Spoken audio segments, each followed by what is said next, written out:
Now to our classic. Tonight it is The Handmaid's Tale by Margaret Atwood. It follows the story of Offred, a handmaid in the fictional Republic of Gilead, who is effectively a breeding slave. And once a month, she must lie down on her mistress's legs and her mistress's husband, the commander, impregnate her. But Offred remembers a different world where she had a loving husband herself and a daughter and a job and money of her own and access to knowledge, all lost now, unless she can escape. That's the bare plot. What did you think of it? I've read this book 3 times now in my life, and each time I've had a really different reaction to it. You are such a super swot, aren't you? 3 times. The first time I was a teenager, and it blew me away.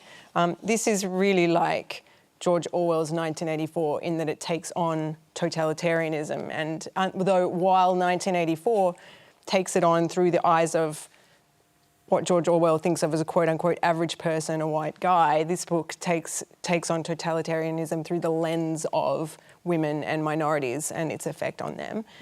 Then the second time I read it, I was in my 20s, and I thought it was incredibly dated. I thought, this is such 1980s feminism. It's only about white women, and it's obsessed with bodily autonomy and reproductive rights. Mm-hmm. And we've passed that.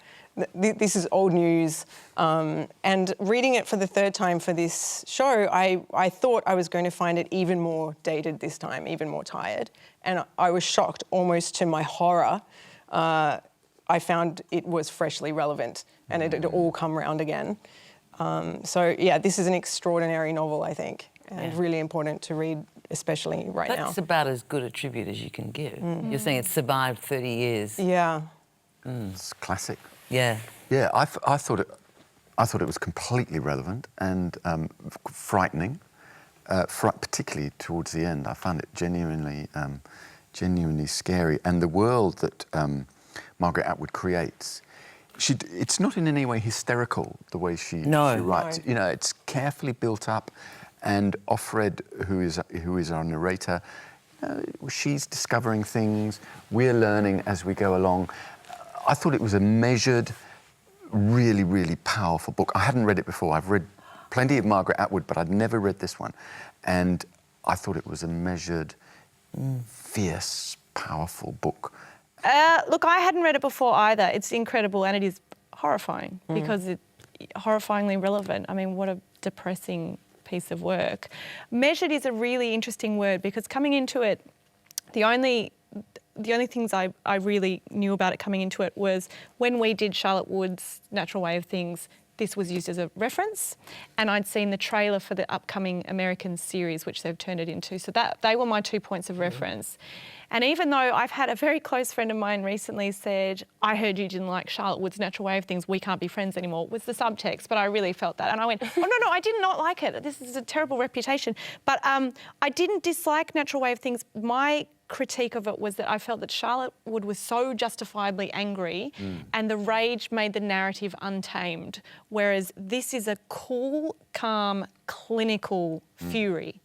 Yes. That I felt how angry she was, but I felt that she was just dissecting it viciously and coolly. It's so contained and so angry, which is a dangerous combination. Had you read it before? I hadn't read it before. And it's interesting hearing some of what you guys have just said because it actually makes me think a little bit about a sort of a criticism, I guess, I had of it, which is I really enjoyed it. I thought it was beautiful. I thought it was a really amazing world that was created.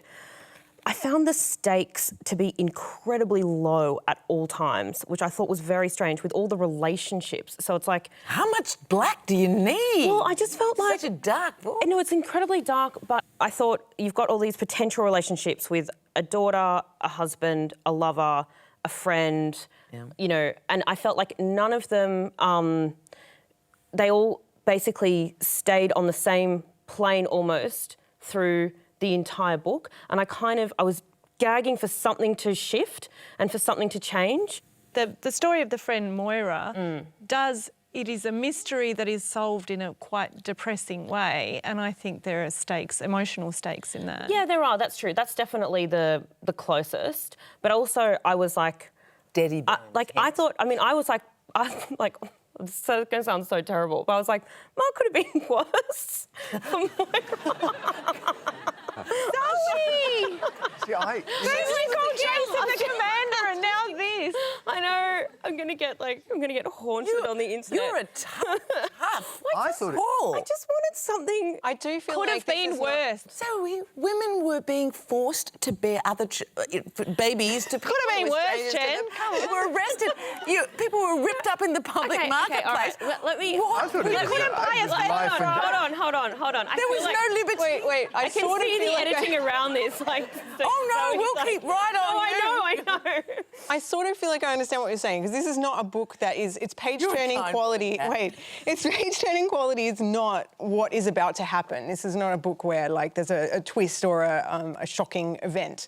But I feel like what is mesmerising to me about this book and keeps me turning the page is the unfolding horror of the situation that she's in, which is quite a still claustrophobic situation. And for me, I found myself wanting to know what is the extent of this? How deep does this go? How far? I agree, but I felt like I didn't find out. Right. Do you know what I mean? I was like, I wanted to unpack it more. I wanted to know, like, there's a great scene, like, so towards the end where there's like I think it's called a salvaging, where it's like, all right, ladies, you can just literally tear a man apart. And they just go at this guy and basically tear a man to pieces. And I'm like, man, oh this man. this is phenomenal. And this is a part of the world. But it was, for me, it was almost came too late. She does ratchet it up though in the sort of last Yeah. third. I mean, I found it genuinely quite frightening, Creepy. actually, and really creepy at the end. And it sort of reminded me. It wasn't as dramatic as you remember in 1984 when "You Are the Dead" comes from behind the wall. It wasn't quite like that, but you know, when the commander's wife, when she confronts her, I found that really. That's why I think it was terrifying. What about just finding the historical note at the end? Because I think there's this bit at the end which is put into basically the very beginning of the 22nd century. And there's this pompous Cambridge professor who stands up there. And I thought that bit was really important too, because he says this, he gives this spiel about how Gilead must not be judged by the standards of the way we are now. He says, we must be cautious about passing moral judgments upon them. Surely we have learned by now that such judgments are of necessities culture-specific. Gileadian society was under a great deal of pressure, and it is not for us to censure but to understand. And I thought that is very, very 2017, which is, that whole discussion about do we have absolute values or is every value relative? And I thought that's why I rate this book so highly. I mean, I'm not going to go into And it was also the everyone's final conclusion is. moment of powerlessness for Offred, because she was not even able to tell her own story as she saw it. It got retold by a male professor many years in the future. Absolutely. So cheer yourselves up. Have a look at The Handmaid's Tale by Margaret Atwood. But quite seriously, it's a very fine work, I think. But no, it's not happy making.